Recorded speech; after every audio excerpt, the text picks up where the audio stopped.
Multan airport کے حوالے سے کچھ چند موتی بکھیرنا چاہتا ہوں۔ یہ حقیقت بات ہے کہ ملک کو سپورٹ کرنے والوں میں سب سے زیادہ جو اوورسیز ہیں وہ مڈل ایسٹ میں ہیں، یعنی کہ سعودی، دبئی، قطر، بحرین، عمان، مسقط جیسے ملک شامل ہیں۔ ہم سمجھتے ہیں کہ ہر اوورسیز ملک کو سپورٹ کرتا ہے۔ مڈل ایسٹ کے علاوہ جتنے بھی اوورسیز ہیں ان کی کوشش یہی ہوتی ہے کہ پیسہ جمع پونجی یہاں لگائیں تاکہ ہم کو نیشنلٹی حاصل ہو سکے۔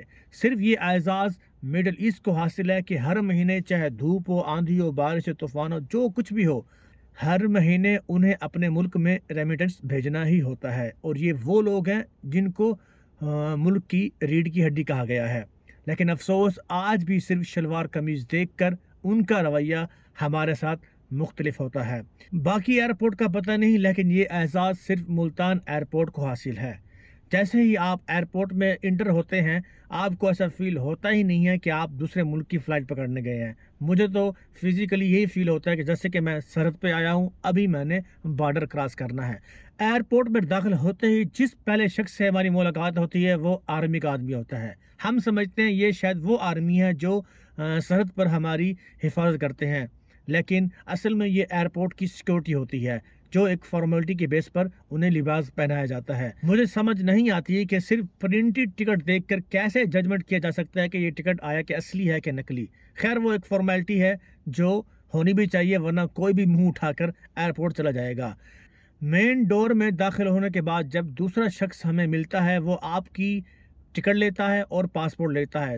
دونوں اچھے سے پڑھنے کے بعد آپ سے کمال سوال پوچھتا ہے کہ آپ نے کہاں جانا ہے۔ بندہ پوچھے کہ اتنی دیر سے تم ٹکٹ پر جون ایلے کے شعر پڑھ رہے تھے جو تمہیں سمجھ نہیں ہے کہ میں نے کہاں جانا ہے۔ خیر اس کے بعد جو تیسرا مرحلہ آتا ہے، آپ کا سامان سکین ہوتا ہے، اس کے بعد ایف آئی اے اور ڈیوٹی کسٹمر، خیر وہ ایک حساس ادارہ ہے، اس پر بات نہیں کرتے۔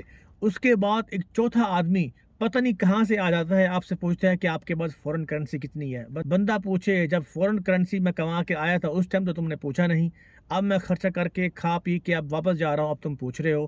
پھر اس کے بعد پوچھتا ہے کہ آپ کے پاس پاکستانی رقم کتنی ہے۔ اگر پاکستانی رقم ہوتی تو ہم دوبارہ تھوڑی نہ جا رہے ہوتے کمانے کے لیے۔ خیر اس کے بعد مجھے افسوس ہوتا ہے کہ اتنی رعایت تو ہمیں یہ ملک بھی دے دیتے ہیں کہ 2-3 سال بعد آپ واپس جا رہے ہیں، کلو 2 کلو اگر آپ کا ایکسٹرا بھی ہے تو مشکل آپ جا سکتے ہیں۔ لیکن اگر آپ کا پاکستان میں کسی ایئرپورٹ میں اگر واسطہ یا آپ کا کوئی جانے والا نہیں ہے تو آپ نے پیسے جیب میں تیار رکھنے ہوتے ہیں۔ خیر یہ ہے ان کی رام لیلا، پتہ نہیں یہ کب سدھریں گے، اللہ ان کو ہدایت دے۔ باقی ہم لوگ جو ملک کو سپورٹ کرتے ہیں ہمیں بھی تھوڑی عزت دی جائے۔ باقی فی امان اللہ، پاکستان زندہ باد۔